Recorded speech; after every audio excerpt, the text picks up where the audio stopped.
Hi, welcome to Smiling Strings Beginner Video Series. I'm your host, Mr. E. Welcome to the Getting Started video. In this video, we'll discuss what happens in the first few weeks before your child plays the violin. Yes, your child is not going to learn to play anything in the first few weeks because there are some very important skills to learn before we actually put the bow on the string. First, let's familiarize ourselves with the violin and all its parts, and talk violin safety. Safety first, right? There is a more in-depth list of safety guidelines in your beginner manual, so I'll be brief. Mainly, be very, very gentle with your violin. Don't leave it in any place too hot or too cold. Don't use household cleaning supplies to clean it. Don't let people that aren't in violin class goof around with it, as tempting as it may be to let them do so. The parts of the violin. These four black parts are the pegs. Do not ever turn them. If you turn them the wrong way, you might break a string. Here's the neck. These are the shoulders. This long black piece is called the fingerboard. This piece that holds the strings is called the bridge. It's not glued on. The pressure of the strings keeps it in place. If you drop your violin, even while it is in the case, the bridge may fall out of place. Here's the chin rest, and this little piece is called the button. On the bow, we have the stick, the hair, the frog, the screw, the grip, and the tip. There are more parts we could talk about, but that is what you absolutely need to know for any of the following information to make sense. In your case, you probably also have some rosin and a shoulder rest that we call a sponge. Rosin makes the bow hair sticky and causes the string to vibrate when the bow hair is pulled across the string. Rosin is incredibly easy to break. It shatters when it is dropped on a hard surface. So if you still have the same rosin at the end of the year, good for you. Next, we will discuss bow hands. Whenever you take the bow out of the case, you must tighten the hair. The grown-up will most likely need to do this for the child, as it is hard for little fingers to pinch the screw and turn it so that the bow hair moves away from the stick.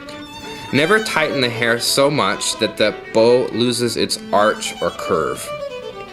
Every teacher has slightly different ways of teaching bow hands. Some teachers say bow holds. So I will share the few things that are universal about bow holds. First, this is what a bow hand looks like. I want you to notice three things. The thumb is bent, the first three fingers are curled around the stick, and the pinky is curled and sitting on top of the stick, unlike the other three fingers. Many teachers start their students off with their thumbs on the outside on the hair like this. The teacher will probably mark with a sticker where your child should place their thumb and their pinky to make a good bow hand. After a child knows how it feels to hold their bow correctly, they need to be able to do it using only one hand. The other hand will be holding their violin eventually. Your child will need to practice forming bow hands hundreds of times before it becomes easy. Here's some ideas for making it fun. I like playing a game where I say that I only have 10 seconds to make a bow hand. But I don't really watch a clock, I just slowly count down from 10 and slow down so that actually 15 to 25 seconds may have actually passed. Then I only give them 9 seconds, then 8, and so on. If they can make a bow hand in 1 second, then we start back at 10 and they have to do it using only one hand. Doing it this way tricks a child into doing something that is actually quite dull and monotonous at least 20 times, which is great for one practice session. You could also try doing this with eyes closed when it becomes easy for them. Have them go through that 3-point checklist at the end of each countdown. We also do something called Up Like a Rocket.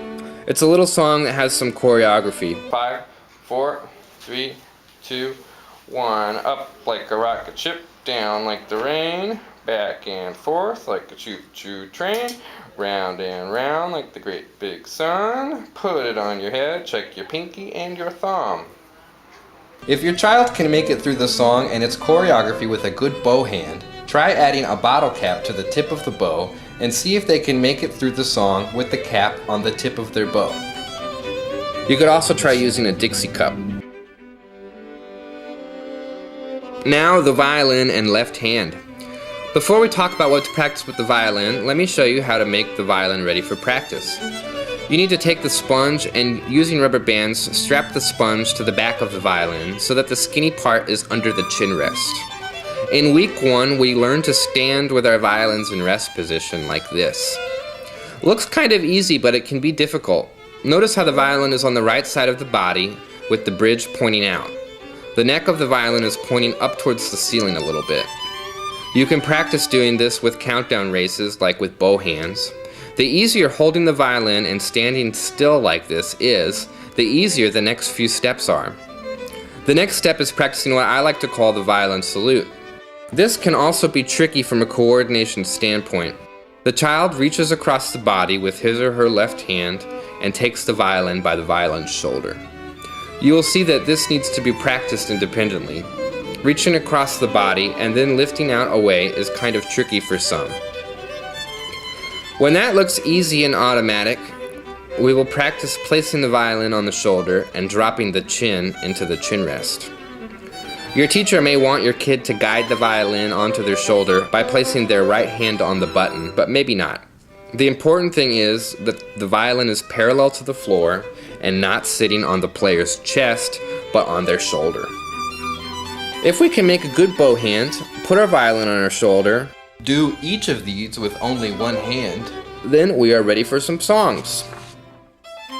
Happy practicing!